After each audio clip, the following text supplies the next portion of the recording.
Solve the following system of equations.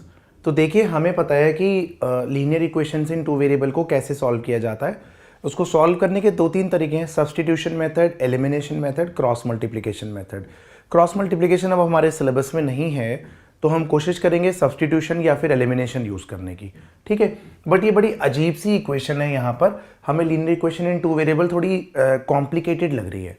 तो मैं क्या कर रहा हूँ यहाँ पर, मैं 1/x प्लस 2y को कैपिटल A एज्यूम कर ले रहा हूँ और 1/3x माइनस 2y को मैं कैपिटल B एज्यूम कर ले रहा हूँ, ठीक है बच्चों। अब दो वेरिएबल नए बन गए, कैपिटल A और कैपिटल B।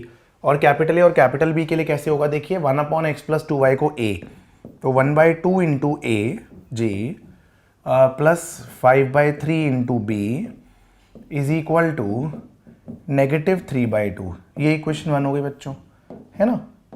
अब क्या कहानी है, ये हो जाएगा 5/4 into capital A minus 3/5 into capital B is equal to 61/60, है ना। अब बच्चों एलिमिनेशन मेथड ये कहता है कि आप किसी एक वेरिएबल के कोफिशिएंट को सेम बना दीजिए। तो मैं क्या करने वाला हूँ यहाँ पर देखिए, तो मैं ऐसा करता हूँ कि इक्वेशन 1 को मैं 3/5 से मल्टीप्लाई करता हूँ, है ना, एंड इक्वेशन 2 को मैं 5/3 से मल्टीप्लाई करता हूँ एंड देन ऐड करता हूँ दोनों को, ठीक है, एंड देन ऐड।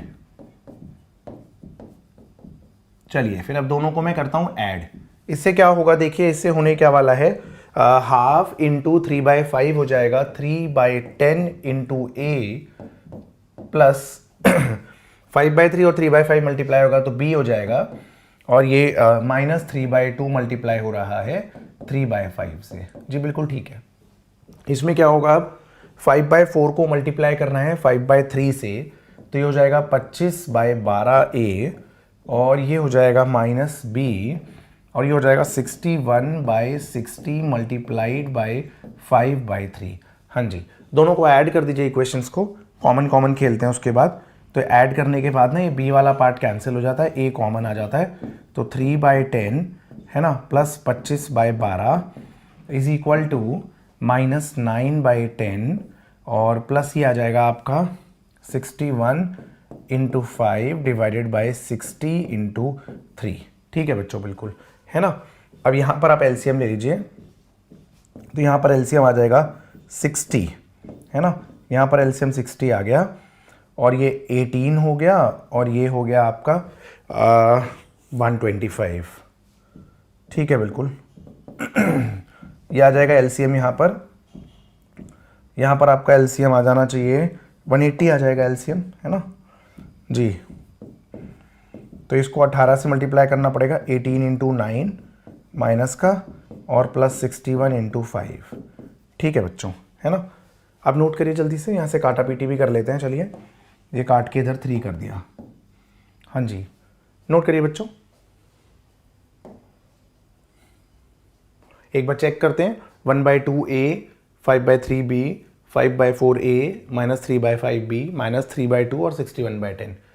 इसको 3/5 से मल्टीप्लाई किया तो -9/10 हो गया, और इसको अगर मैंने 5/3 से मल्टीप्लाई किया तो 61/60 इंटू 5/3 हो गया। देखा आपने, है ना। चलिए अब देखते हैं कहानी क्या है।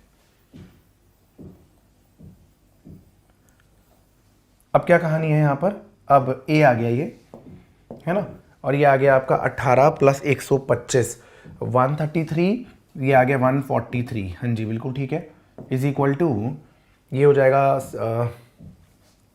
305 माइनस में और 18 9 हो जाएगा 180 माइनस 18 162, ठीक है, डिवाइडेड बाय 3 बच्चों, सही है। अब ये आ गया A 143 इज इक्वल टू, मुझे लग रहा है कि ये भी आएगा 143 डिवाइडेड बाई 3, ठीक है बिल्कुल। तो 143 से 143 कैंसिल हो गया, A आ गया बच्चों यहाँ से 1/3। तो हमने A जो लिया था ना, A की वैल्यू हमारी 1/3 आ गई है। अब A की वैल्यू आने के बाद में हम देखते हैं कि B क्या आने वाला है। चलिए एक बार नोट करिए बच्चों, A की वैल्यू पुट करते हैं इक्वेशन 1 के अंदर। चलिए इक्वेशन जो नहीं बनाई है, 1 नहीं, इसको मान लेते हैं जो भी थी 3 है ना, इसको 4। चलिए, तो a की value, putting value of a in equation 3, putting value of a in equation 3 third में पुट करते हैं। तो 3/10 into a plus b is -9/10। ठीक है, 3/10, a की वैल्यू क्या है, a की वैल्यू है 1/3 प्लस b इज -9/10 इंडीड, है ना बच्चों। ये कैंसिल कर देते हैं यहाँ से, तो b आ जाएगा यहाँ से -9/10 -1/10। ठीक है बच्चों, मैं इरेज कर रहा हूँ, आप नोट कर लीजिए एक बार, जल्दी से नोट कर लीजिए बच्चों, इरेज कर रहा हूँ मैं, कर दिया आप तो इरेज, ठीक है ना। चलो, तो ये आ गया हमारा b यहाँ पर -1, a आ गया 1/3 और b आ गया -1, है ना। a है हमारा 1/x + 2y 1/3 के बराबर है। ठीक है, यहाँ से x + 2y हमारा 3 के बराबर है, इसको हमने इक्वेशन 5 एज्यूम कर लिया, और हमने लिया था 3x - 2y को b के बराबर, तो हमारा 3x - 2y 1 में -1 के बराबर है ना। तो यहाँ से रेसिप्रोकल करने पे 3x - 2y -1 के ही बराबर आ गया है बच्चों। ठीक है, अब आप इन दोनों इक्वेशंस को, कौन सी दोनों इक्वेशंस को, जो ये 5th और 6th इक्वेशंस बनी है, ये वाली और ये वाली, इन दोनों को फिर से ऐड कर दीजिए। तो एडिंग 5 and 6 क्या आ रहा है, देखिए, adding 5th and 6th equation, तो ये 2y कैंसिल हो गया, तो 4x इज इक्वल टू 2 आ गया, तो x आ गया यहाँ से हाफ।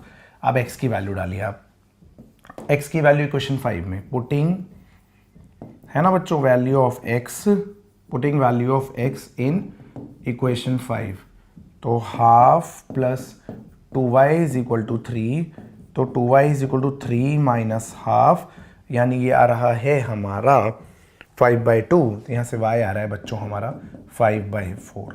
फाइनल आंसर आ गया है बच्चों हमारा। एक बार मैं यहाँ पर आपके लिए फाइनल आंसर लिख देता हूँ। फाइनल आंसर की वैल्यू रहेगी हमारी x की वैल्यू हाफ, है ना, फाइनल आंसर है हमारा x की वैल्यू हाफ और y की वैल्यू 5/4। तो ये एक ऐसा क्वेश्चन था बच्चों जो सिंपल फॉर्म में पहले रिड्यूस करना पड़ता है, रिड्यूस करने के बाद में आप लीनियर इक्वेशंस को सॉल्व कर पाते हैं।